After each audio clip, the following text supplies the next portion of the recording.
Spain kicks out Germany out of the euro 2024। Spain जो है वो अपना मैच जीत चुका है क्वार्टर फाइनल जर्मनी के खिलाफ, वो भी 2-1 से। ये मैच जो है ये गया है एक्स्ट्रा टाइम पे। फर्स्ट गोल मारा है वो मारा है डैनी ओल्मो ने। लमीन यमाल ने बहुत ही क्लासिकल असिस्ट फ्राहम की। डैनी ओल्मो ने इजीली जो है वो स्कोर किया। इस तरह जो है वो स्पेन 1-0 अप हो गया और जो जर्मनी होस्ट है अब उनके लिए मुश्किलात पैदा हो गई। और इससे पहले भी लमीन यमाल ने बहुत अच्छा जो है पास दिया था मोराटा को। मोराटा ने बिल्कुल गोल के पास एक चांस मिस कर दिया, वरना स्कोर लाइन डिफरेंट भी हो सकती थी।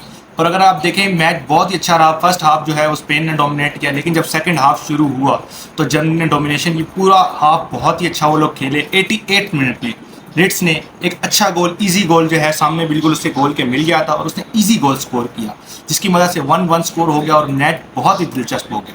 टोटल अगर हम पोजेशन की बात करें तो टोटल जो पोजेशन है वो ज़्यादा पोजेशन रखी स्पेन ने।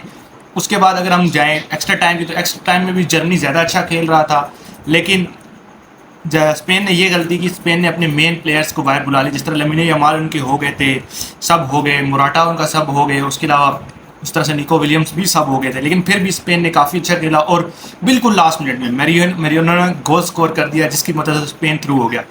फेरी टेल एंडिंग नहीं हो पाई टोनी क्रूज की, लेकिन टोनी क्रूज ने एक बहुत ही अच्छा जो है अपना करियर इख्तिताम किया। 6 UCL जीते, उसके अलावा वर्ल्ड कप चैंपियन, और इस तरह उनका एक शानदार करियर जो है वो है इख्तिताम पजीर हुआ। इसके अलावा थॉमस मुलर का भी ये आखिरी ही मैच था, जिस तरह टोनी क्रूज का आखिरी मैच था, तो उन्होंने भी बहुत एक शानदार अपना करियर जो है वो भी इख्तिताम किया। लेकिन हाँ, हार्ट ब्रेक रहा जर्मनी फैंस के लिए, क्योंकि उनका एक तो होम ग्राउंड था, लेकिन वो हार गए। फिर भी अब स्पेन के लिए ये है कि स्पेन के लिए मुश्किलात खड़ी हो गई, क्योंकि उनके 3 जो मेन प्लेयर्स हैं मिडफील्डर पेड्री इंजर्ड हो चुके हैं, करवाहाल को रेड कार्ड हो चुका है जो वो अगला मैच मिस करेंगे। मोराटा बाहर होते हुए भी उनको पता नहीं कौन सा मसला था कि उन्होंने येलो कार्ड ले लिया, और अब वो भी अगले मैच से बाहर हो चुके हैं।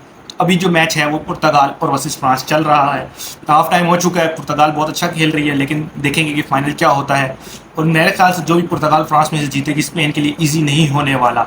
उसकी वजह ये है कि स्पेन अपने 3 प्लेयर्स खो चुकी है और पुर्तगाल और फ्रांस दोनों अच्छी टीम्स हैं। तो उम्मीद करते हैं कि सेमीफाइनल वो भी अच्छा। और मेरे ख्याल से जो इनमें से इन्हीं 4 में से जो टीम, इन्हीं 3 जो रह गई, जिस तरह अभी स्पेन रहेगी, फ्रांस रहेगी और पुर्तगाल, मेरे ख्याल से इनमें से जो टीम आगे जाएगी फाइनल तक वही टीम जीतेगी। तो आप लोगों को क्या लगता है, अपनी राय जो है वो दें कमेंट्स बॉक्स में। चैनल को सब्सक्राइब करना ना भूलें और वीडियो को भी लाइक करना मत भूलें।